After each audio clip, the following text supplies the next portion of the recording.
नमस्ते विद्यार्थियों।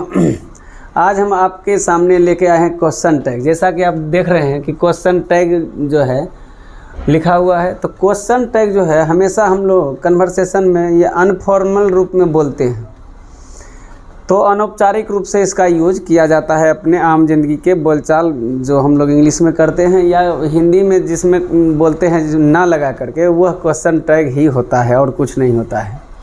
तो देखते हैं कि क्वेश्चन टैग जो है उसका पैटर्न क्या है। What is the pattern of question tags. Pattern of question tag जैसा कि आप लिखा हुआ देख रहे हैं ऑन द बोर्ड। तो एक्जुअलरीज वर्ब प्लस सब्जेक्ट और दूसरा में auxiliaries verb plus not plus subject. इसका आइए हम लोग समीक्षा करते हैं, इसको समझते हैं कि आखिर क्यों हुआ ऐसा। तो यह पैटर्न है, आपको एक सेंटेंस दिया जाएगा इंग्लिश में जिसमें कि इन दोनों को जोड़ करके क्वेश्चन टैग तैयार करना है। क्वेश्चन टैग वही है, एक सेंटेंस लेते हैं और उसके बाद हम समझते हैं कि इन दोनों का यूज क्या है। तो देख लीजिए,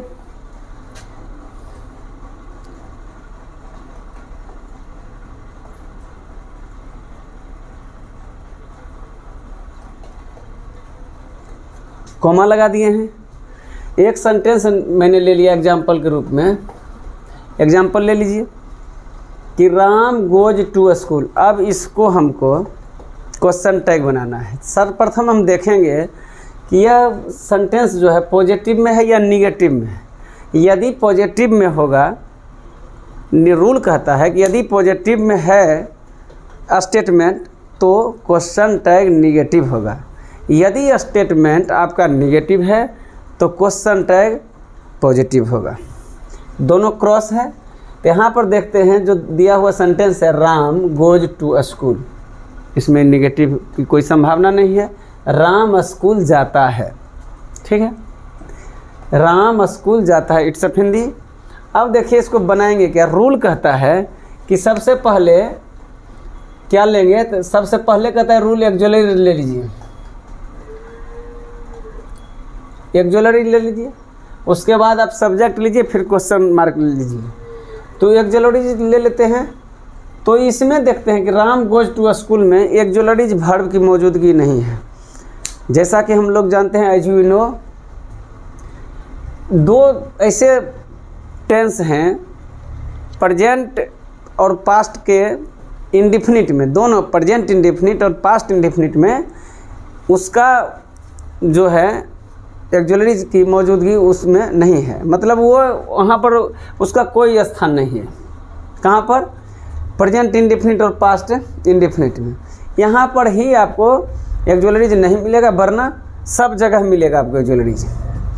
तो कुल मिला के अगर 12 टेंस, जैसा कि हम लोग बचपन से पढ़ते आ रहे हैं कि 12 टेंस होते हैं, तो टेंस तो 3 ही है। 3 के अलग अलग भाग हैं, 4 तो 4 या 12 कर लेते हैं, तो गुना करके कहते हैं 12 हो गए। लेकिन वस्तुतः टेंस जो है 3 ही है, और उसमें से प्रेजेंट इंडेफिनिट और पास्ट इंडेफिनिट में जो है 12 में से उसमें से एक्जुअलरीज की संभावना नहीं के बराबर है, होता ही नहीं है उसमें अफर्मेटिव में। अब देखिए, कोई स्टेटमेंट जब लेते हैं तो प्रेजेंट इंडेफिनिट और पास्ट इंडेफिनिट डिक्लेयर हो गया कि उसके साथ कोई एक्जुअलरी नहीं है। तो देख लेते हैं, यहाँ पर है प्रेजेंट इंडेफिनिट से बिलोंग कर रहा है यह sentence, Ram goes to school. इसका मतलब है कि इसमें एक्जुअलरीज की संभावना नहीं है। तो रूल कहता है कि आप एक्जुअलरीज लीजिए, उसके बाद सब्जेक्ट लीजिए, उसके बाद इंट्रोगेटिव मार्क लगाइए, तब जाके क्वेश्चन टैग आप बना सकते हो। तो इसका क्वेश्चन टैग कैसे बनेगा?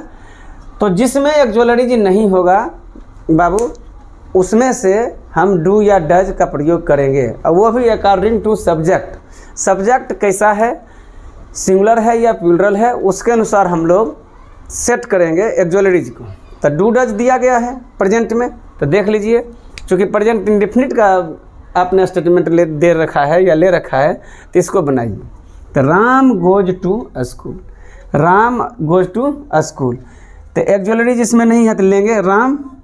राम अगर थर्ड पर्सन है, सिंगुलर नंबर है, तो डू लगेगा या डज लगेगा, ये तो संभवतः आप जानते ही होंगे। तो चलिए, इसके साथ थर्ड पर्सन है तो डज लगा देते हैं। तो डज लिख दीजिए यहाँ पर, डज। अब कहता है कि यदि यदि स्टेटमेंट क्या है आपका, पॉजिटिव में है, स्टेटमेंट पॉजिटिव है तो क्वेश्चन टैग निगेटिव होगा। तो क्या करेंगे, डजंट, इसमें अपस्ट्रॉफी लगा के शॉर्ट फॉर्म करेंगे तो डजंट। अब कहता है कि आप सब्जेक्ट लीजिए, तो सब्जेक्ट में याद रहे नाउन नहीं होगा, उस नाउन का प्रोनाउन होगा, चाहे लिविंग थिंग हो या नॉन लिविंग थिंग हो। तो ये राम का प्रोनाउन क्या होगा, तो ही होगा। देख लीजिए यहाँ ही लगा दीजिए, ही लगा दिए, अब क्वेश्चन मार्क लगा दीजिए, आपका क्वेश्चन टैग बन के तैयार हो गया। अब इसको आप भली भांति समझिए कि पॉजिटिव है तो इधर यहाँ हो गया निगेटिव, यहाँ हो गया निगेटिव, तो यह पॉजिटिव है तो इधर निगेटिव हो गया। अब इसी को क्या करते हैं, निगेटिव बना के देखते हैं। Ram does not go to, चलिए यह जो स्टेटमेंट है यह निगेटिव है। कैसा स्टेटमेंट है, मैंने निगेटिव स्टेटमेंट लिया है। तो Ram does not go to school, Ram school नहीं जाता है, यह यहाँ पर निगेटिव स्टेटमेंट है। तो जब निगेटिव स्टेटमेंट रहेगा तो क्वेश्चन टैग पॉजिटिव बनेगा। चलिए पॉजिटिव बनाइए। तो चूँकि इसमें आपका एक्जुलरी ऑलरेडी मौजूद है तो क्या करेंगे, डज ले ही लेंगे, डज का प्रयोग करेंगे, डज। चूँकि निगेटिव है तो इधर पॉजिटिव होगा, तो डज। अब क्या करेंगे, राम का ही लगा देंगे। इस तरह से बहुत आसान है क्वेश्चन टैग को देखना। आप इसको समझिए, आप इसको पढ़िए, अध्ययन कीजिए। चूँकि जितने भी एक्जुलरीज वर्ब हैं, do you know there are 24 auxiliaries, मतलब 24 की संख्या में मौजूद है। तो उसको हम लोग क्या करेंगे, इस तरह देखेंगे कि जैसा सब्जेक्ट रहेगा उस अनुसार बिहेव करेंगे, उस समय उसको उसी अनुसार से सेट करते जाएंगे। इसमें कोई ज़्यादा परेशानी नहीं है। अब प्रेजेंट है तो थोड़ा पास्ट में एक सेंटेंस लेकर देखते हैं, इसको नोट कर लीजिए, पॉज करके वीडियो कर लीजिएगा। अभी मैं यहाँ मिटाया दे रहा हूँ।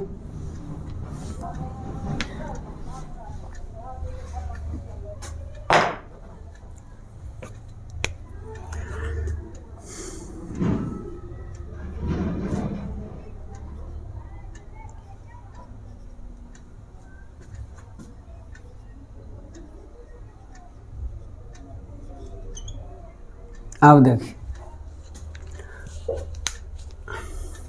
ही एट अ मैंगो, यह जो है पास्ट इंडिफिनिट से, किससे है, पास्ट इंडिफिनिट से। तो अब देख रहे हैं क्या कि पहले हम लोग स्टेटमेंट निर्धारित कर लेंगे कि यह स्टेटमेंट पॉजिटिव है या निगेटिव है। तो निश्चित तौर पर यह पॉजिटिव है, लिख दीजिए पॉजिटिव। अब इसका क्वेश्चन टैग बनेगा निगेटिव। तो चूँकि पास्ट इंडिफिनिट से है, तो चूँकि पास्ट इंडिफिनिट में एक्जुलरीज नहीं होता है, जैसा कि हम अभी तुरंत थोड़ी देर पहले बताए हैं कि पास्ट इंडिफिनिट में और प्रेजेंट इंडिफिनिट में एक्जुलरीज वर्ब का प्रयोग नहीं किया जाता। तो हम लाएंगे कहाँ से, तो उसके लिए डू और डिड का प्रयोग किया जाता है, डू डज और डिड के लिए। तो जैसा अकॉर्डिंग टू सब्जेक्ट कहेगा उस अनुसार से हम लोग डालेंगे। तो he ate a mango, right now. अब देखिए, अब कहता है कि एक्जुलरीज वर्ब ले लीजिए, तो एक्जुलरीज वर्ब है नहीं, तो क्या करेंगे, डिड का प्रयोग करेंगे, DID, ठीक है। चूँकि पॉजिटिव स्टेटमेंट है तो निगेटिव होगा वहाँ पर, तो डिडंट कर दीजिए, डिडंट लगा दिए NT करके। तो इसको डिड नॉट या डिडंट, लेकिन यहाँ पर क्या होता है कि आपको शॉर्ट फॉर्म ही यूज करना पड़ता है, ठीक है। जैसे टोटल में शॉर्ट फॉर्म लगा लीजिए, कोई बात नहीं है।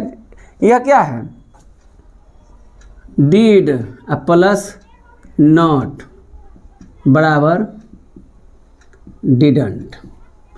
इसी प्रकार आप समझिए, टोटल एक्जुलरीज में आप उसको NT का प्रयोग करके सीखना है। तो चलिए, तो यहाँ पॉजिटिव है तो यहाँ पर निगेटिव होगा, तो डिडंट लगा लिए। अब कहता है नियम कि आप सब्जेक्ट लीजिए, तो सब्जेक्ट जो है प्रोनाउन लेना है, ऑलरेडी प्रोनाउन में है ही तो इसको ही लिख दीजिए। प्रोनाउन नहीं रहता तो हम बदलते क्वेश्चन मार्क ले लीजिए। तो इस तरह आप प्रेजेंट भी देख लीजिए और पास्ट भी देख लीजिए।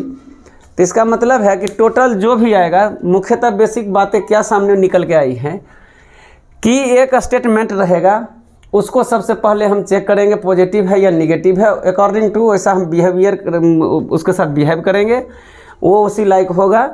और हम लोग को क्वेश्चन टैग में जो है उसी पर निर्भर करता है कि एक्सुलरीज कैसे लेना है, किस तरह उपयोग करना है। उसके बाद सबसे पहले है कि एक्सुलरीज वर्ब लीजिए, नोट लगाइए और फिर प्रोनाउन लगाइए। जो सब्जेक्ट है स्टेटमेंट का उसका ले आइए।